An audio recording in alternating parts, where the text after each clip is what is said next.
আল্লাহ তাআলা আমাদেরকে এইভাবে আল্লাহ তাআলার সাথে মোহাব্বতের বন্ধনকে মজবুত করা দরকার। এই জন্য আল্লাহ তাআলা জীবন দিয়েছে, একটা জীবন লাগে কাউকে ভালোবাসতে। আল্লাহ তাআলা আমাদেরকে কোন আল্লাহওয়ালাকে একবার জান দেওয়া নেওয়া ভালোবাসার তৌফিক দান করে। কি হবে জানেন? শেষ হাদিস বলে দিই, শেষ হাদিসটা খুব চিন্তা করেন, অনেক আজীব হাদিস। হাদিসটা হলো এটা যে এরকম আওয়ালি মদিনা থেকে এক ব্যক্তি এসেছে, আরব, গ্রাম্য। আরব বলে হলো আরব থেকে আরব, আরব বলে গ্রাম্যকে, আরব মানে আরবি না, আরব এক গ্রাম্য ব্যক্তি একজন এসেছে। বলেছে, ইয়া রাসূলুল্লাহ, রাসূল করিম সাল্লাল্লাহু আলাইহি সাল্লামকে জিজ্ঞাসা করলেন, এমন একটা জিজ্ঞাসা করছেন যে জিজ্ঞাসা কি করবেন করছেন আর একটা মনে হয়, ইয়া রাসূলুল্লাহ মাতা সাআ, কিয়ামত কবে? তো বলছেন যে আল্লাহ রাসূল বলেন, ওমা আদাত্তা লাহা, এই তুমি এটার কি প্রস্তুতি নিয়েছো? কিয়ামতের কথা জিজ্ঞাসা করো, প্রস্তুতি বলো। তো গ্রাম্য মানুষ তো সাদামাটা কথা, দিলের কথা বলে ফেলছে যে ইয়া রাসূলুল্লাহ ওমা আদাতুল্লাহ কাসীরা সালাতি ওয়ালা সাওমিন, যে ওয়ালা যাকাতিন মনে আছে যে আমি অনেক রোজা, যাকাত, হজ, যাকাত এগুলো নিয়ে প্রস্তুতি নিইনি, কিন্তু একটা প্রস্তুতি আমার আছে। গ্রামের সাদামাটা মানুষ মহব্বত করলে একবার সরাসরি বলে দেয়, কোনো ঝামেলা টামেলা নাই। শহরের মানুষদের মহব্বত খুঁজে পাওয়া মুশকিল হয় অনেক কিছুর ভিতরে, যে কাজ করে কি করে না। তো ওই গ্রাম্য মানুষটা সে বলছেন, তিনি বললেন যে ইন্নী উহিব্বুল্লাহ ওয়া রাসূলা, রাসূল করিম সাল্লাল্লাহু আলাইহি ওয়াসাল্লাম খুশি হয়ে গেছে। এই যে দেখেন, এই মুহাব্বতের কথা শুনলে আল্লাহর রাসূল পর্যন্ত খুশি হয়ে যেতেন। কি হাদিয়া ছিল এটা, কি হাদিয়া! আপনি আল্লাহ রাসূল সাল্লাল্লাহু আলাইহি ওয়াসাল্লামের রওজাতের সামনে বলতে পারেন না, ইয়া রাসূলুল্লাহ ইন্নী উহিব্বুকা, বলেই দেখেন কেমন লাগে, শরীর একবারে কাটা দেওয়া, ইন্নী উহিব্বুকা ইয়া রাসূলুল্লাহ। আল্লাহ। তো উনি বললেন যে ইয়া রাসূলুল্লাহ ইন্নী উহিব্বুল্লাহ ওয়া রাসূলা, আমি আল্লাহ এবং আল্লাহ রাসূলকে মুহাব্বত করি, আমি আল্লাহ এবং আল্লাহ রাসূলকে মুহাব্বত করি। তো রাসূল করিম সাল্লাল্লাহু আলাইহি ওয়াসাল্লাম বলেন, এই হাদিস রিওয়ায়াত করেছে কে? আনাস রাদিয়াল্লাহু তাআলা আনহু। আল্লাহ রাসূল বললেন, আনতা মা মান আহবাবতা, পুরস্কার এমন। সাহাবায়ে কেরাম প্রথম শুনলেন এই কথা। তাহলে আনাস বলেন যে ইসলাম আমাদের জন্য জীবনের সবচেয়ে বড় খুশির বিষয়। ইসলামের পরে আমরা এত খুশি আর হয়নি আজকের কথা এটা শুনে যত খুশি হয়েছি, যে যাকে ভালোবাসবে তার সাথে হাসর হবে। আর আমরা তো আল্লাহ রসুলকে বেশি ভালোবাসি, আমাদের আল্লাহ রসুলের সাথে হাসর হবে, এর চেয়ে খুশির আর কোনো কিছু নাই। কারণ আমরা যদি মোমেনও আমরা আমাদের জান্নাতও পাই, জান্নাত পাবো আমরা, সাহাবায়ে কেরাম বলে আমরা জান্নাত পাবো, কিন্তু আল্লাহ রসুলের সেই উনি কোথায় থাকবেন, দারাজাতুর রাফিয়া, সেখানে কি আমরা আর পাবো? আমরা তো থাকবো সেই নিচে, তো দেখা হবে কখন? এখন তো দিন রাত দেখা হয়, বাসা থেকে ছুটে আসলে আল্লাহ রসুলকে দেখবো, বাসা এসে দেখতে পাই যে আল্লাহ রসুল বসে আছেন তাশরীফ ফরমা।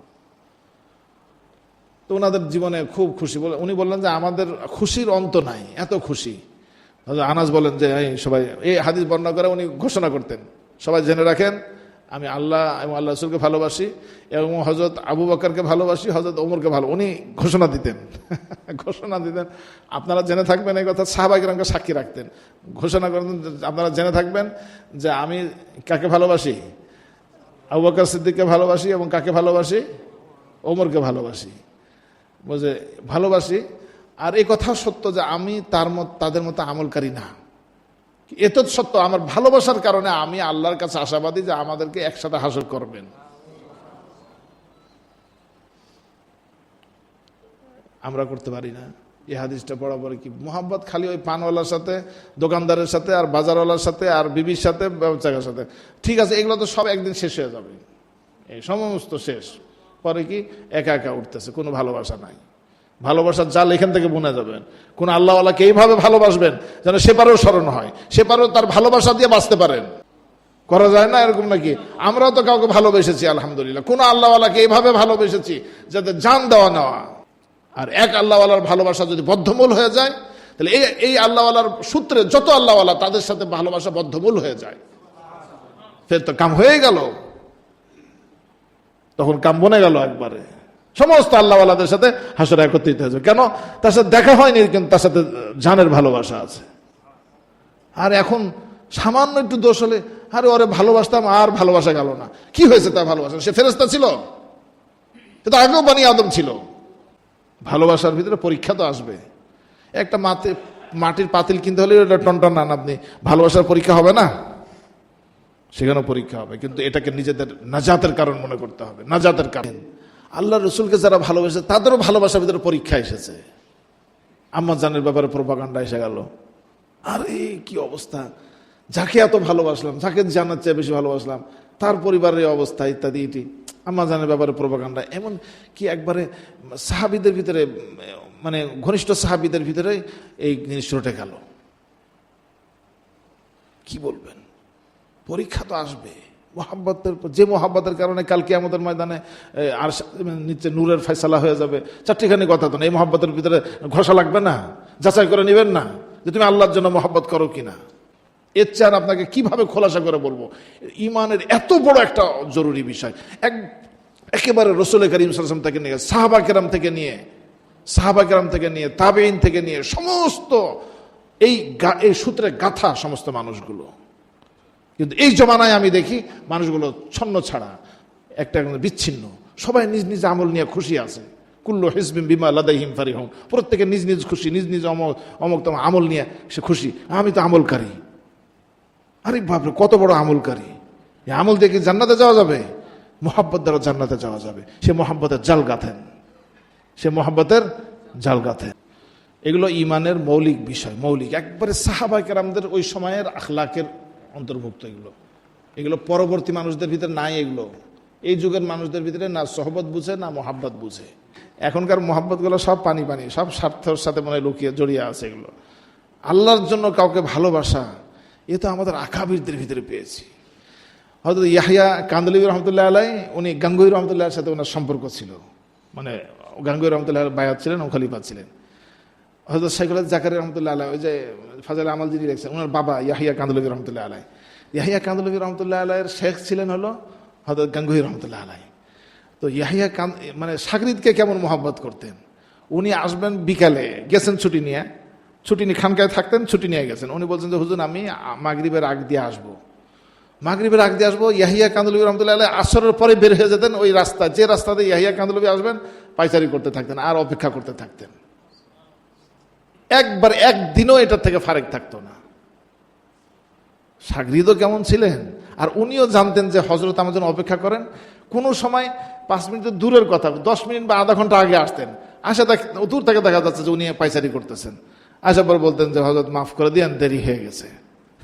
দেরি তো হয়নি, আধা ঘন্টা আগে এসছে, কিন্তু হয়তো মাফ করে দেন, দেবেন হ্যাঁ তুমি ইতনা দের কিউ কিয়া, এত দেরি কেন করছো? কি যে ওনাদের ভিতরে ছিল, আল্লাহ, কি যে ছিল ওনাদের ভিতরে, আল্লাহ। সহজ একটা জিনিস কিন্তু এত দামি, হীরার চেয়েও দামি, সহজ একটা জিনিস। কোন আল্লাহওয়ালাকে ভালোবাসেন, একবার জান দেওয়া নেওয়া করে ভালোবাসেন। এর উসিলাই, এই আল্লাহওয়ালার সূত্রে সমস্ত আল্লাহওয়ালাদের ভালোবাসা আপনার দিলের ভিতরে কসম করে বলতেছি বাড়বে, কসম করে বলতেছি। এটা আমি আমার থেকে আমি মানে এটা কোনো কিতাবাদিতে পাইনি, আমি নিজের থেকে উপলব্ধি করি আর কি। কোন আল্লাহওয়ালাকে যদি কঠিনভাবে ভালোবাসতে পারেন, তো সেই ভালোবাসা অন্যান্য আল্লাহওয়ালাদের ভালোবাসা আপনার দিলের ভিতরে রাসেক করে দিবে। আল্লাহ তাআলা আমাদের সকলকে কবুল ফরমান। নাজাতের অনেক ওসিলা আছে। আল্লাহ তাআলা নিজে তালাশ করতে বলেছেন। ইয়া আইয়ুহাল্লাযীনা আমানুত্তাকুল্লাহা ওয়াবতাগু ইলাইহিল ওয়াসিলা। ইয়া ঈমানদারগণ, আখলাক সুন্দর করো। শুধু মহব্বত করে পরে দেখবার যে ঠিকই আর কিছু কর, নামাজও পড়ে না, আমি তো ওনারে মহব্বত করি।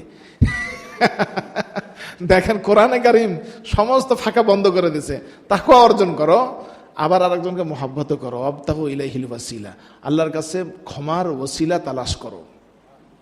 ওসিলা তালাশ করতে বলেছে, একা একা বসতে পারবেন না। অনেকে বলে যে হ্যাঁ আল্লাহ তাআলা কি সবার জন্য না, সব জায়গায় আছে, হুজুরের হাতে হাত দিয়ে কেন তওবা করতে হবে? তা আল্লাহ রাসূলের হাতে হাত দিয়ে তওবা কেন করছেন? বুখারী শরীফ খুলে দেখেন, ওটাও অনর্থক। তাহলে বলেন, এটা দাবি করেন আপনি যে ওটাও অনর্থক, দাবি করতে হবে। তাহলে কেন ওই 99 হত্যাকারী 100 হত্যাকারীকে বললো যে ওখানে বলতে পারতেন না তুমি এখনই তোবা করে না, লগে লগে তোবা করো, মৃত্যু এসে যেতে পারে? কেন বললেন ওই যে আল্লাহওয়ালাদের বস্তিতে যাও? আল্লাহওয়ালাদের বস্তিতে গেলে তোবা খালেস হয়। তাহলে আল্লাহওয়ালাদের সান্নিধ্যে তোবা করলে তোবা খালেস হয়, হাদিসে বলতেছে, বিবেক না। আর কত দলিল দিয়েও পরও আমাদের ভুলটা ভাঙতেই চায় না। আমাদের ভুলটার ভিতরে কেন যেন ওইটা কি যে কত দলিল দিয়েছে ওই জায়গাটা মজবুত হয়ে আছে, মুশকিল, ওই জায়গাটা ভাঙ্গাই যায় না। আল্লাহ তাআলা আমাদেরকে মেহেরবানি করেন, রহম করেন, বুঝ দান করেন।